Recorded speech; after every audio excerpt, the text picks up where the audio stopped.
Very good morning, my dear student. I am Asim Kumar Mandal. As a physics teacher representing Santipani Higher Secondary School, Rajadhani student. Today I am taking the another topic from the deflection मैग्नोमीटर. थोड़ा सा धीरे सुनेंगे student, क्योंकि काफ़ी students यहाँ पर confusion होते हैं. 6 derivation related to deflection magnetometer under chapter number 5 magnetism and matter. Okay student, what is the name of the chapter? Magnetism and matter. Student, deflection magnometer. What is the meaning of the deflection magnometer? Deflection magnometer is a device, okay student, which is used to determine deflection by use of any bar magnet due to any bar magnet. तो जब भी हम deflection मैग्नोमीटर को study करेंगे तो हमारे mind में याद रखना 3 चीज आएगी. First one deflection method. Deflection method that means 10A position और 10B position. Okay student, 10A position and 10B position. First method क्या होता है? फर्स्ट मेथड में स्टूडेंट, फॉर एग्जांपल डिफ्लेक्शन मैग्नोमीटर. एक डिफ्लेक्शन मैग्नोमीटर मैंने आपके सामने स्केच करा है. ठीक है, ये क्या है? ये है sir metre scale. Metre scale from the left side, metre scale from the right side. East west north south, east west north south. Geometrical position east, right side, west, left side, north, upward, south, downward. Okay student, ध्यान से सुनेंगे. हमको इस deflection मैग्नोमीटर में क्या क्या method करनी है. First one deflection method. Deflection method में भी 2 मेथड होगी, 10A 10B. Second one comparison method, उसमें भी 10A 10B. Null deflection method 10A 10B. Okay student, मतलब कहीं ना कहीं सबसे पहले हमको ये समझना है कि what is the mean of the 10A position and what is the mean of the 10B position. तो ध्यान से देखिए student, east west north south. Okay, deflection magnetometer अगर जो आपका parallel to east west direction में है, if deflection magnetometer parallel to east west direction, now we take a bar magnet on the deflection magnetometer parallel to east west direction. These situation are known as 10A position. ध्यान सुनेंगे student, when any bar magnet parallel to east west direction, parallel to east west direction, parallel to east west direction are known as 10A position. Geometrical east west north south तो कभी भी दुनिया में नहीं हिलेंगे, वो हमेशा ज्योमेट्रिकल पोजीशन है, मतलब क्या रहेंगे? हमेशा सेम. अगर जो हमने bar magnet parallel to east west direction, that means 10A position and perpendicular to east west direction, कुछ लोग बोलते हैं पैरेलल टू नॉर्थ साउथ, तो हम बोलेंगे 10B पोजीशन. मतलब आप समझ सकते हैं स्टूडेंट, अगर जो bar magnet parallel to east west, that means 10A position and perpendicular to the east west, that means 10B position. Okay student, तो 10A पोजीशन और 10B पोजीशन को हमने समझ लिया है. Now we defined deflection method. First one deflection method. मैं सारी बात बता रहा हूं आपको 10B पोजीशन के लिए. In the previous video we seen about the 10A position. तो 10B पोजीशन में देखिए मैंने बार मैग्नेट कैसा यूज करा है, perpendicular to east west. Okay student, north south, you know that very well. When any observation point at a axial of the bar magnet, this situation are known as the axial position. और axial position को हम क्या बोलते हैं? 10A position. When any bar magnet, when any observation point lies on the perpendicular axis of bar magnet, this position are known as broad and side position. क्या बोलते हैं इसको? Broad on side position. Okay student, so this position are known as the 10A position and this position are known as the 10B position under the null deflection. तो ध्यान से समझे, सबसे पहले नल डिफ्लेक्शन में हम एक बार मैग्नेट का यूज करेंगे. डिफ्लेक्शन मेथड में हम एक बार मैग्नेट का यूज करेंगे. सेकेंड वन कंपैरिजन मेथड में हम 2 बार मैग्नेट का यूज करेंगे 1 by 1. In the case of the deflection method, we used a single bar magnet, but in the case of the comparison method, we used a two bar magnet one by one. But in the case of the null deflection method, we used a two bar magnet on the same time. याद रहेगा student, मैंने अभी तक क्या बोला है, 10B position हमको देखना है। 10B पोजीशन हम लास्ट वीडियो में देख चुके हैं। Now time to define the comparison method. Comparison of magnetic moment of two bar magnet by deflection method for 10B position. Okay my dear,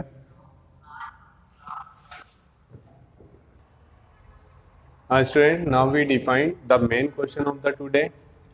Comparison of magnetic moment. What is the mean of the magnetic moment? It is represented by capital M will be equal of small m into 2L. You know that very well. Comparison, that means a ratio. मतलब मुझे क्या निकालना है student, M1 ratio M2। Be careful, question read करेंगे बिल्कुल अच्छे से। Comparison of magnetic moment of two bar magnet by deflection method for 10B position. What is the mean of the 10B position? Let us consider east, west, north, south.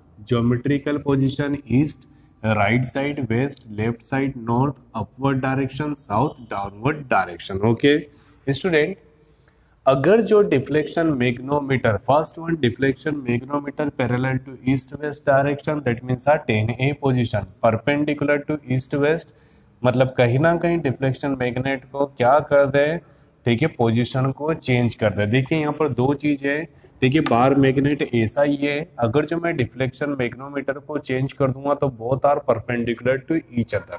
याद रखिएगा, for example this is a deflection magnetometer and this is a bar magnet. अभी first position 10A में दोनों ऐसे थे, 10B में जब ये डिफ्लेक्शन मैग्नोमीटर इस पोजीशन में जाएगा तो बार मैग्नेट और डिफ्लेक्शन मैग्नोमीटर एक दूसरे के परपेंडिकुलर हो जाएंगे। तो मेरे पास दो चॉइस है स्टूडेंट, या तो मैं डिफ्लेक्शन मैग्नोमीटर की पोजीशन को चेंज करूं या तो मैं बार मैग्नेट की पोजीशन को चेंज करूं। Okay, that is not a compulsory for you कि हमेशा डिफ्लेक्शन मैग्नोमीटर की पोजीशन को ही चेंज किया जाए, बट आप बुक्स में देखेंगे according to the syllabus, reference book में लिखा हुआ है deflection magnetometer parallel to east west, that means a north position, that means 10A position, and when deflection magnetometer perpendicular to east west, that means a 10B position। तो हम क्या कर रहे हैं, ठीक है, हम डिफ्लेक्शन मैग्नोमीटर की जगह पर सिर्फ और सिर्फ बार मैग्नेट की पोजीशन को चेंज कर रहे हैं। We change the position of bar magnet in the 10A position. ये कैसा था, parallel to east west, now perpendicular to east west। Okay student, we used a bar magnet NS। okay, what is the mean of the N? North pole, S that means a south pole। अब देखिए student, बहुत सारे बच्चों के mind में question आता है कि सर ये जो बार मैग्नेट है NS बिल्कुल कैसा है, परपेंडिकुलर टू डिफ्लेक्शन मैग्नोमीटर। मतलब कहीं ना कहीं मैं बोलना चाहता हूँ N पोल से O, S पोल से O डैश दोनों की डिस्टेंस सेम है। तो ये जो मैग्नेटिक नीडल है, ओके स्टूडेंट, कैसा होना चाहिए, parallel to bar magnet, parallel to bar magnet.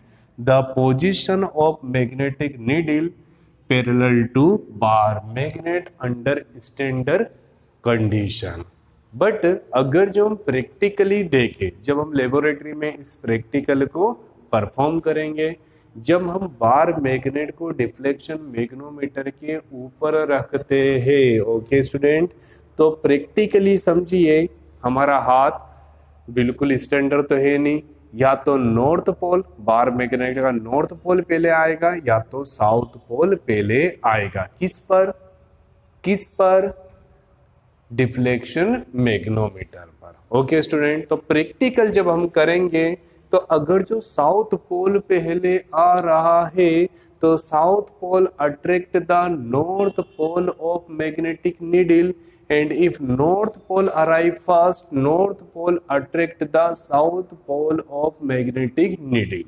Okay student, it's practically depends on position of north and south pole. याद रखिएगा सर, अगर जो साउथ पोल आ रहा है तो वो किसको अट्रैक्ट करेगा, नॉर्थ पोल को, और अगर जो नॉर्थ पोल पहले आता तो attract the south pole of magnetic needle. Let us consider south pole attract the north pole of bar magnet. You know that very well. Two components are there. First one, capital B. What is the mean of the capital B? Capital B, that means a magnetic field, and capital H, that means a horizontal component of earth magnetic field. Sir ये दोनों क्या होते हैं? Practically समझते हैं। Deflection मैग्नोमीटर को आपने किसी एक बेंच के ऊपर रखा है। Deflection magnetometer consist on any simple bench table. Okay student, no any bar magnet used at a time. तो सर हमारे सरफेस में जो एक अर्थ होगा, that means earth magnetic field, तो वो उस पर कुछ ना कुछ मैग्नेटिक फील्ड अप्लाई करेगा, मैग्नेटिक फोर्स अप्लाई करेगा, मैग्नेटिक फ्लक्स अप्लाई करेगा। तो जो वो अर्थ अप्लाई कर रहा है उसको हम बोलेंगे capital H, that means a horizontal component of earth magnetic field. Horizontal component हमने क्यों बोला, क्योंकि parallel to surface. Okay student, so defined by the horizontal component of earth magnetic field.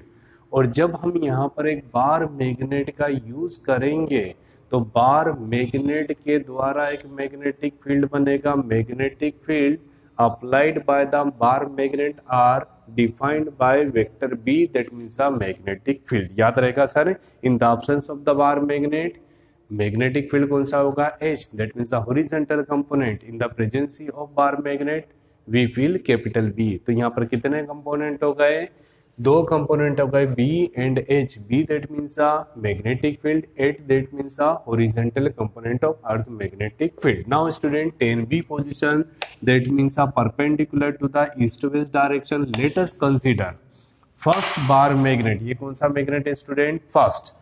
ठीक है, एक बार इसके साथ हम प्रैक्टिकल करेंगे और इसको रिप्लेस करेंगे, मतलब उठा के रख देंगे और इसकी पोजीशन पे सेकेंड बार मैग्नेट यूज करेंगे।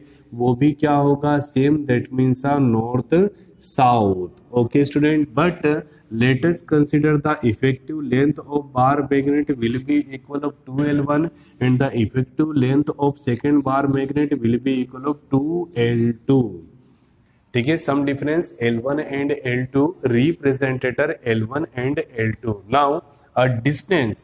स्टूडेंट, आपने जब ये broad and side position derivation करा होगा इन द प्रीवियस चैप्टर, तो थोड़ा सा रिवाइज कर लेते हैं। North south bar magnet P is a any observation point. Okay student, and the distance between the centre of bar magnet and observation point P will be equal of small d।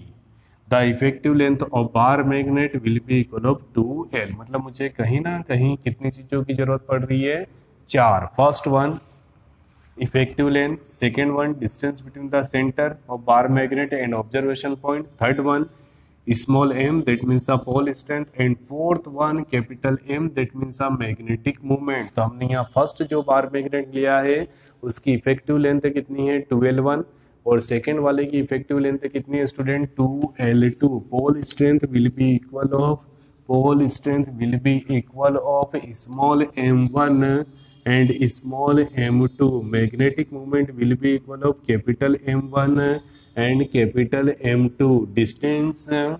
Distance from the center of magnetic needle to the bar magnet will be equal of D1 and D2, such that we getting the some deflection in the form of theta। जैसे यहाँ पर आपको deflection मिलेगा theta, तो we consider θ1 and θ2।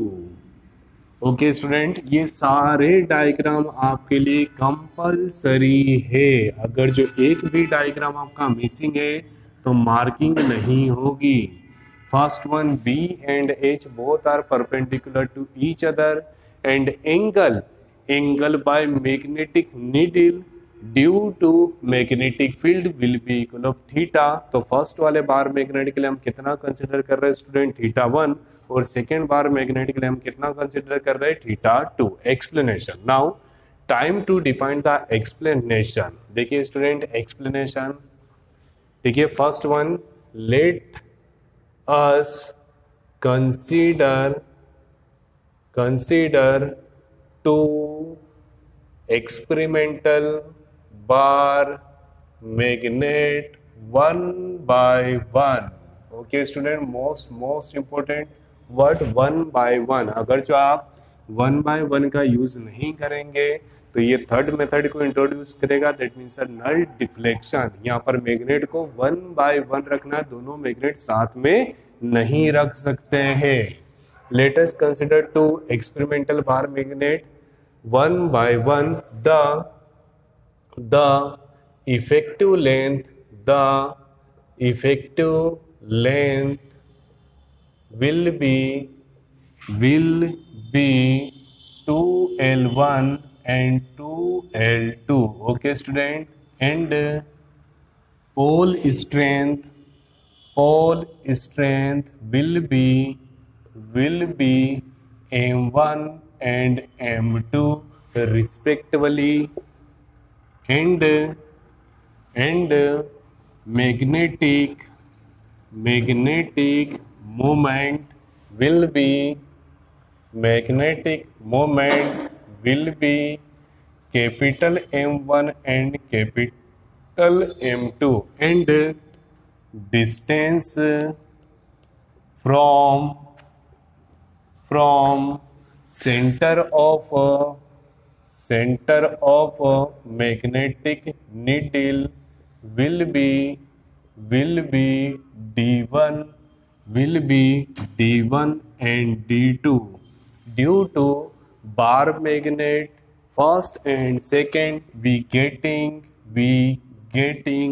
deflection will be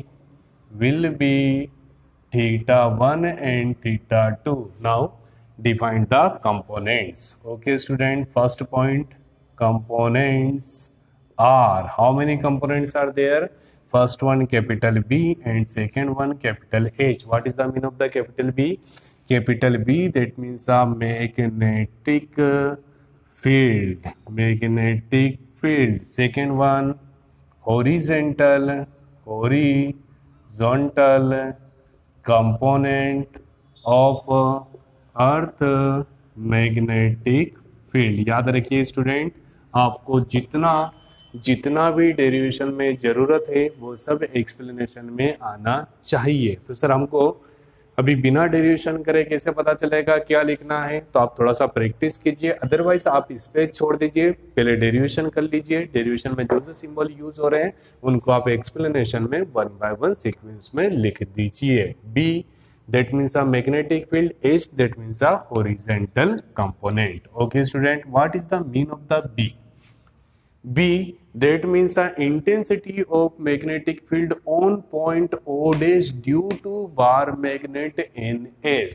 Okay student, now for first magnet, okay student, for first magnet,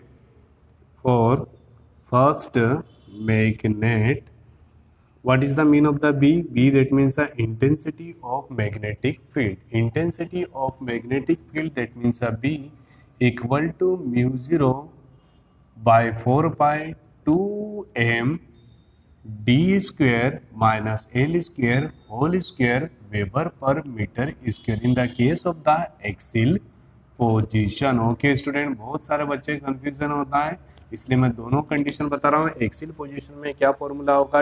2m by D square minus L square, but in the case of the broad and side position देखिए 2 हटेगा और यहाँ पर power कितनी आएगी? 3/2। So student B equal to mu 0 4 pi and m by D square minus L square whole power 3/2 Weber per meter square, equation number first. Okay, now by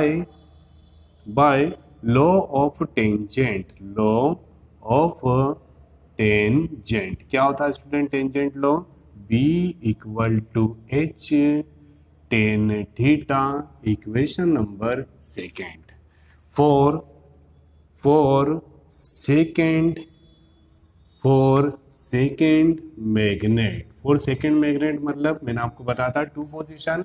जब हम first magnet का यूज करेंगे तो हमको theta 1 मिलेगा, second magnet का use करेंगे तो हमको थीटा 2 मिलेगा। That means B by definition of the intensity of magnetic field B will be equal of mu 0 by 4 pi M and D square minus L square whole power 3 by 2 weber per metre square and by law of tangent and v equal to h tan theta, equation number 4। अब देखिए student, मैं इसी चीज को फिर से समझाऊंगा, थोड़ा सा डिफरेंट होगा। Sir first magnet, what is the mean of the first magnet? Let us consider intensity of magnetic field will be equal of b1। For the second magnet we consider b2। याद रखिएगा m1 and m2। okay student, d1 l1 here, d2 l2 here, h1 here, h2 here, theta 1 and here theta 2। मतलब first magnet के लिए हमने क्या identity use करी है? 2l1 m1 d1 and theta 1। for the second magnet we used 2l2 m2 d2 and theta 2। okay student, but what is the mean of the condition of equilibrium? that means a balancing condition। हम balancing condition में बोलते हैं, ठीक है, B and H both are constant, या simple भाषा में समझे, by use of the equation number first and second, by using equation number first and second, दोनों इक्वेशन के LHS सेम हैं तो RHS भी क्या होंगे? सेम होंगे। that means a mu 0 4 pi m1 divide d1 square minus l1 square whole power 3 by 2 will be equal of h1 ten theta 1। Student फिर से बोल रहा हूँ, by use of the equation number first and second या for the first magnet, student we have to calculate m1 divide by m2। मतलब कहीं ना कहीं मुझे क्या निकालना है? m1। So m1 will be equal of 4 pi by mu 0 and here d1 square minus l1 square whole power 3 by 2 and h1 ten theta 1, equation number 5। Okay student, similarly by use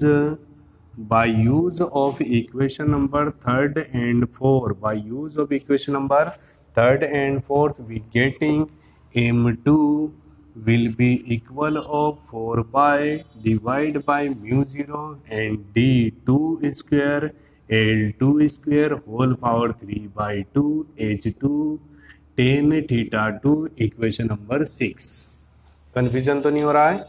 ठीक है, bye use of the equation number first and second, मतलब कहीं ना कहीं for first magnet हमने देखा m1, for the second magnet मतलब by use of the equation number third and fourth we getting value of m2। Now we have to find comparison of magnetic movement, that means by use of equation number 5 and 6। सिंपल भाषा में equation number 5 divide by equation number 6, so we getting m1 divide m2 equal to, देखिए space कम है, 4 pi cancel by the 4 pi, mu 0 will be cancel by mu 0। So finally we getting d1 square minus l1 square whole power will be equal of 3 by 2 upon d2 square minus l2 square whole power 3 by 2। Here h1 divide by h2 and theta tan theta 1 divide by tan theta 2। Okay student, recall कर देता हूँ क्या करा हमने, मुझे निकालना है m1 divide m2। So by use of the equation number first and second we getting the value of the m1, by use of the equation number third and fourth we getting the value of m2। Then equation number 5 divided by equation number 6. So finally we getting m1 and m2 in the form of the ratio. Okay student, now define the case number first. ध्यान से देखेंगे student. Case number first, when L1 is very small as compare of D1 and L2 is very small as compared to D2. जो universal case है सिर्फ वही use कर रहे हैं. L1 is very less as compare of D1, L2 is very less as compared to D2, such that we can write L1 L2 both will be equal of 0. अगर जो L1 और L2 दोनों को हम 0 कर दें तो हमको क्या मिलेगा? M1 ratio M2 will be equal D1 square whole power 3/2 divide D2 square whole power 3/2. Okay student, here H1 divide by H2 into tan θ1 divide by tan θ2. Simply square will be cancelled by square, square will be cancelled by square. So m1 divide m2 equal to d1 cube divide d2 cube into h1 h2 tan θ1 tan θ2. Okay students, so finally last step, m1 divide m2 equal to d1 divide d2 whole cube and h1 h2 tan θ1 divide tan θ2. Okay student, this is a final expression for the tan B position for comparison of magnetic moment of two bar magnet by use of deflection magnetometer or by use of deflection method. I hope student you getting the 110% solution related to this derivation. Thank you so much to watching this YouTube channel of Santipani Higher Secondary School, Rajada. Student, please like my video, share between the friends, subscribe our channel and also study all subjects from our channel. Thank you so much.